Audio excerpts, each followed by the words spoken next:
Good morning students. This is a video for the students of class 8 subject science. Today we will start a new chapter number 6, that is combustion and flame. This is your lecture number 1. Topics to be covered in this lecture are: first is combustion, conditions necessary for combustion, types of combustion, controlling fire. So we will cover these 4 topics in this lecture. We use different kinds of fuels for various purposes at home and in industries and for running automobiles. Like, we use fuels wood, coal, charcoal, petrol, diesel and CNG. Right. So in this chapter, we will study the chemical process of burning. Means process of burning. Means we will study about the combustion. So what is combustion? The process of burning of a substance in the presence of oxygen to give off heat is called combustion. It means when any substance burn in the presence of oxygen, then it will produce heat, and this process of burning is called combustion. Combustion is a chemical change, and in this type of chemical change, oxygen reacts with the substance which is getting burnt. Okay, oxygen reacts with the substance. So it is a chemical change. And one more thing is, we cannot get back the original substance after combustion. Now, on the basis of the combustion, substances are divided into 2 categories. First is combustible substance and second is non-combustible substance. Now, what is combustible substance? This substance that undergoes combustion, like paper, kerosene, diesel, petrol and coal. These substances are called combustible substance. Means these substances like paper, kerosene, diesel, petrol and coal burn in the presence of oxygen and give off heat. So these types of substances are called combustible substances. Now, on the other hand, some substances do not burn in the presence of air. Like metals, glass do not burn in the presence of air. These substances are called non-combustible substances. Okay. So what is combustible substance? The substance that can burn in the presence of air are called combustible substances like paper, kerosene, diesel, petrol and coal. And the substances which do not burn in the presence of air are called non-combustible substances like all the metals and glass. Now do an activity. Collect some materials like wood, paper, iron nails, kerosene oil, stone, peas, straw, charcoal, matchsticks and glass. And then write here that whether these materials are combustible or non-combustible. Means you have to write here, if wood is combustible, then write here combustible. Okay. So we are doing this activity to find whether a given substance is combustible or non-combustible. Okay. You have to fill this table yourself. Now we have learned that what is combustible and non-combustible substance. Now, what are the necessary conditions for combustion?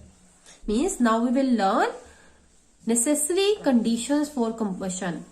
We will learn about the conditions that are necessary for the combustion. So, three conditions are necessary for combustion. First is a combustible substance, means the substance must be combustible. The first and most important requirement is the presence of a combustible substance. A fire cannot start without a combustible substance. So this is first condition. Second is presence of air or oxygen. It means the second condition for combustion, that the oxygen should be present. Means for complete combustion to take place, oxygen should be present in sufficient quantity. Combustion cannot take place in the absence of oxygen. So second condition is presence of air or oxygen. Third is attainment of ignition temperature. So what is ignition temperature? The lowest temperature at which a substance catches fire is called its ignition temperature. Right? We have learnt in the previous chapter that the lowest temperature at which a substance catches fire is called its ignition temperature. So a combustible substance starts burning when it attains a particular temperature. Means when it attains ignition temperature.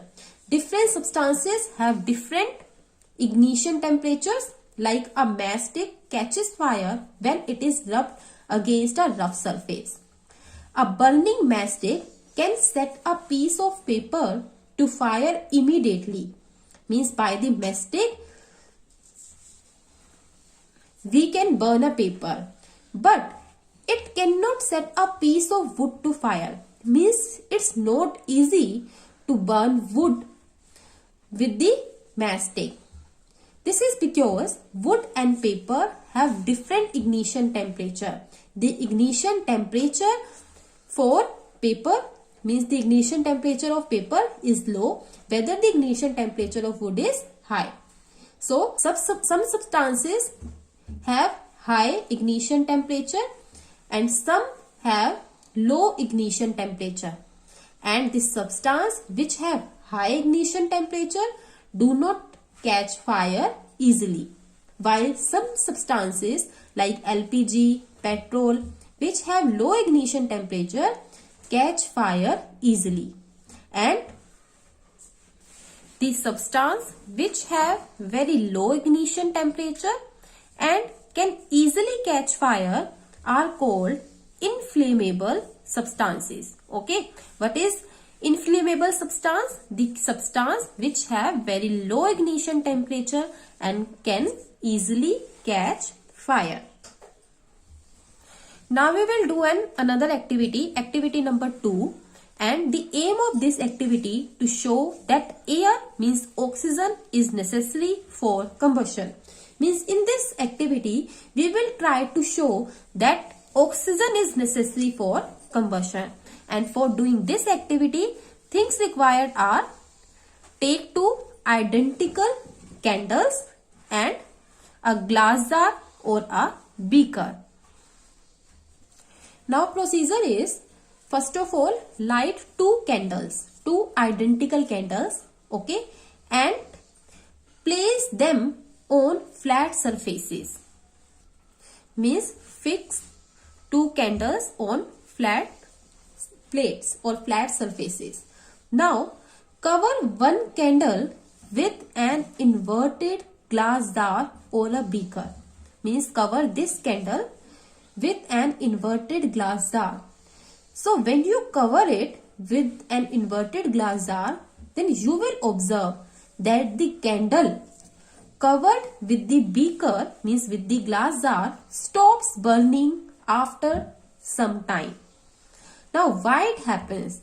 This happens because all the oxygen present in the inverted glass jar has been used up by the burning candle.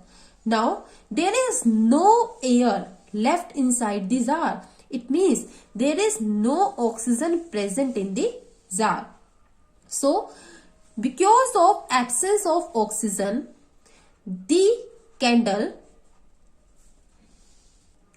stops burning. Okay, so this shows that oxygen is necessary for combustion. So conclusion is, means air or oxygen is essential for burning. In the absence of oxygen, combustion cannot take place. For the combustion, oxygen is essential. We have already discussed that the attainment of ignition temperature is also a necessary condition for combustion. So now, in activity number 3, we will try to show that attainment of ignition temperature is necessary for combustion. Okay, the aim of this activity to show that attainment of ignition temperature is necessary for combustion. And for doing this activity, thing required is paper cup. So first of all, take a paper cup. This is a paper cup. Means you have to make a paper cup by folding a sheet of paper. Okay. So make 2 paper cups by folding a sheet of paper. And now put some water in it. This is water. Okay. Put some water into the paper cup. And then place this cup over a flame. This is a candle. Okay. This is a candle flame. So place this cup over a flame for a few minutes. So you will observe that the water in the cup gets heated. As heat supplied to the paper cup is transferred to the water. Okay. All the heat supplied to the paper cup transferred to the water. Thus, the paper does not burn as its temperature does not rise above its ignition temperature. Means due to this heat, the paper will not burn.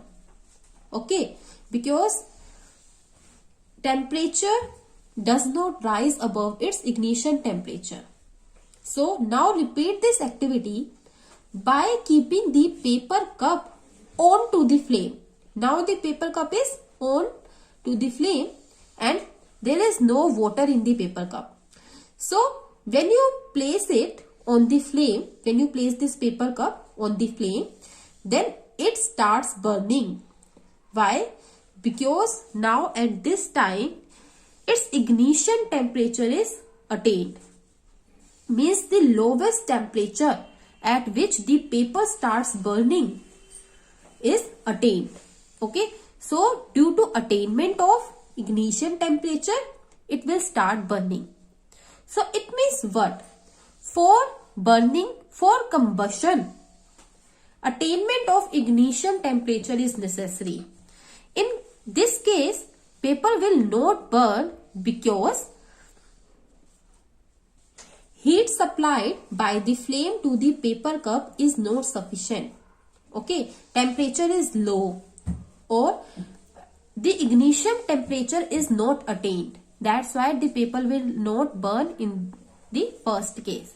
And when the ignition temperature attained, then paper will burn. So this activity shows that for burning, for combustion, attainment of ignition temperature is very necessary. Now we have discussed that what is combustion and what are the necessary conditions for combustion. Now our next topic is types of combustion. Means now we will discuss about the different types of combustion. So as we know, combustion takes place in the presence of oxygen, but in certain cases it takes place at a very slow rate with a continuous release of energy. Okay. It means the combustion is of different types. So now we will study different types of combustion.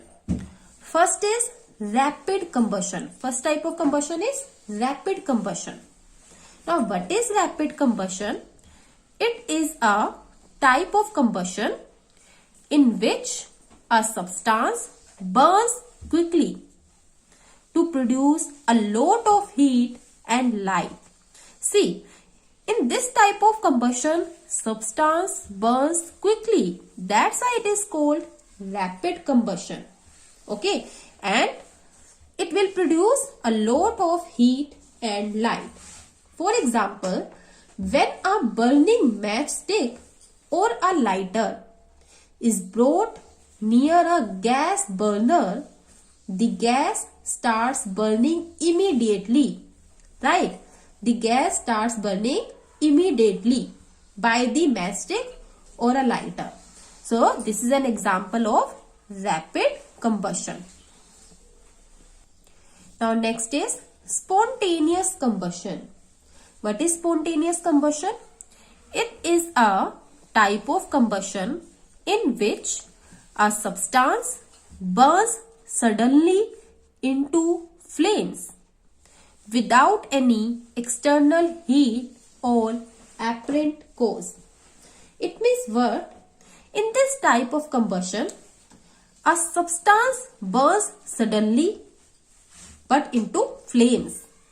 Means substance burns into flames and without any external heat or apparent cause. Means without any external heat applied, substance burns suddenly into flames. For example, sodium and phosphorus burns spontaneously when exposed to air.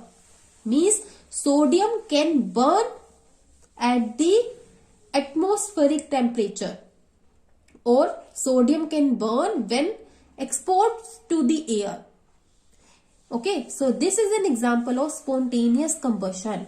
And forest fires are also the example of spontaneous combustion, because in the case of forest fire, all the plants burns suddenly into flames. Means flames will produce.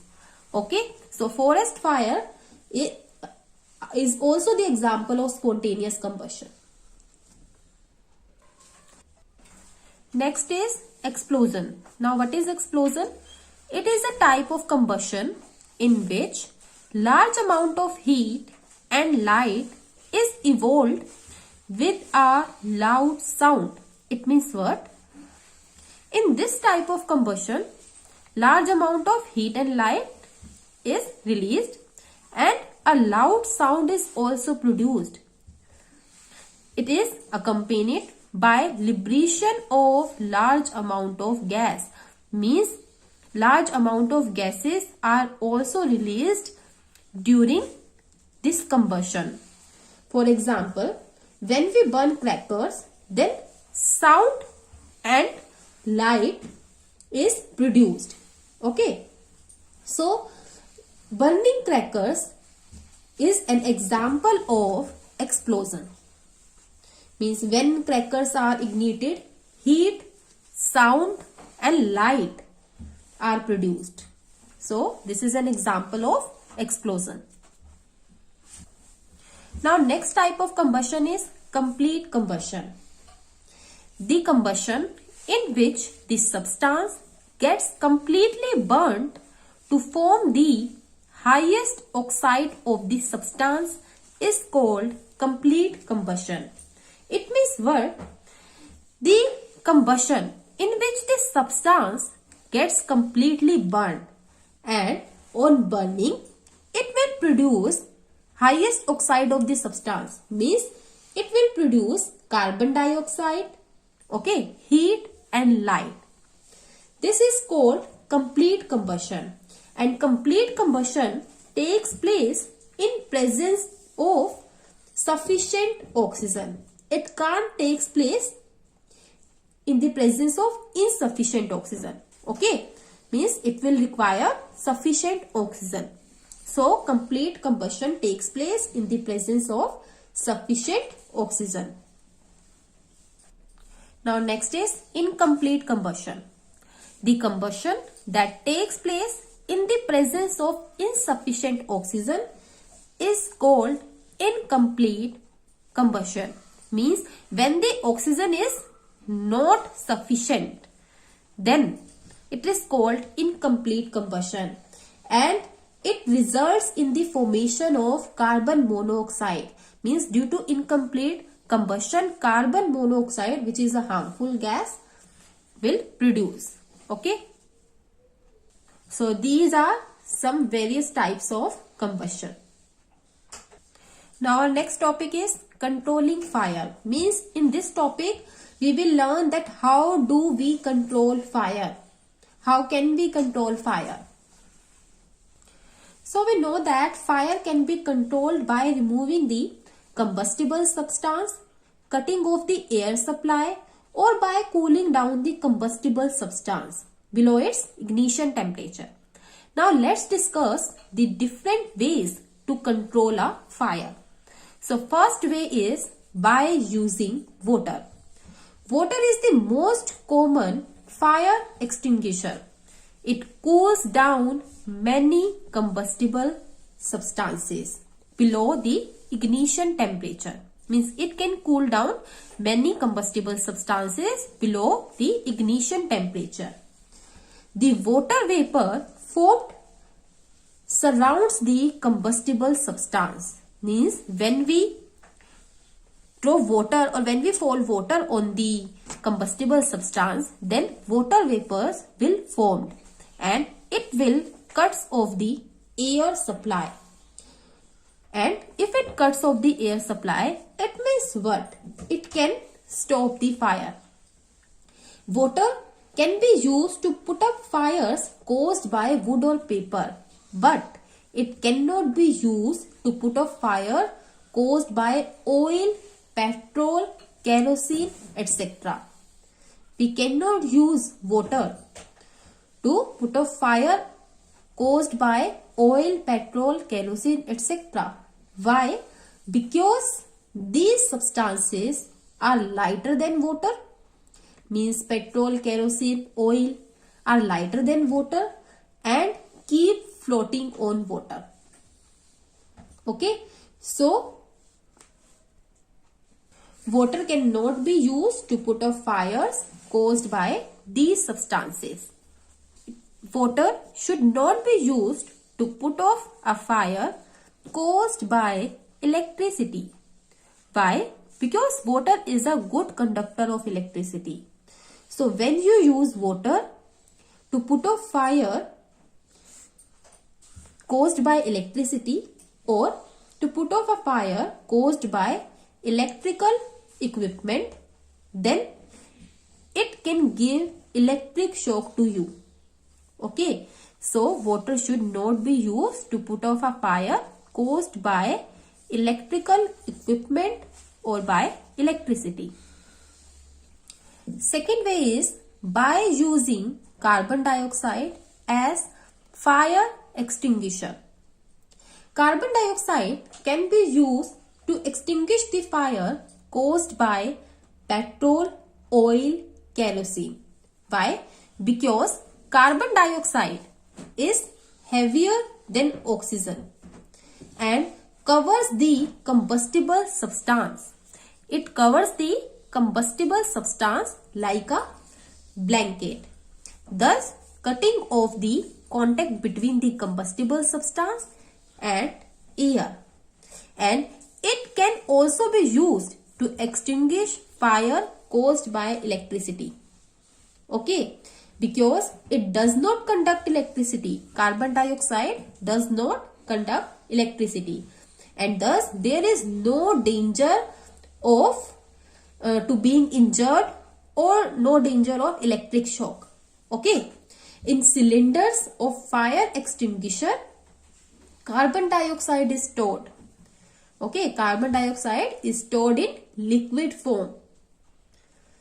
And when carbon dioxide released from the cylinder, it comes out in vapor form and expands in volume.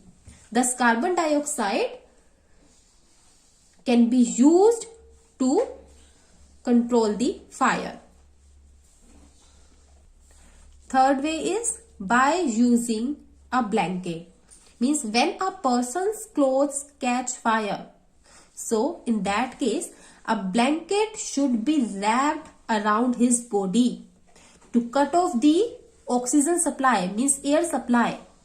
Okay, means to stop the fire, to control the fire. Like this picture is showing blanket wrapped around a person whose clothes caught fire. Means when a person clothes catch fire, a blanket should be wrapped around his body to cut off the oxygen supply or to air supply. Okay, means to extinguish fire. So this is also a way to control a fire. So students, this is your today's homework. First question is multiple choice questions. A part, a gas that supports combustion is, options are oxygen, hydrogen, nitrogen, carbon dioxide. B part is water cannot be used to put off a fire caused by, options are kerosene, petrol, electrical appliance, all of these. C part is an example of spontaneous combustion is the burning of, options are firecracker, magnesium ribbon, forest or wax. Forest means forest fire. Okay. Now second question is give two examples of A, combustible substance, and B, non-combustible substance. Give two examples of combustible and non-combustible substance. Third question is define combustion. List the conditions essential for combustion. Question number 4 is what will you use to put off fire caused by electrical gadgets? Give reason. So this is your today's homework. These are 4 questions you have to do in your fair notebook today. So this ends for today's lecture. Thank you.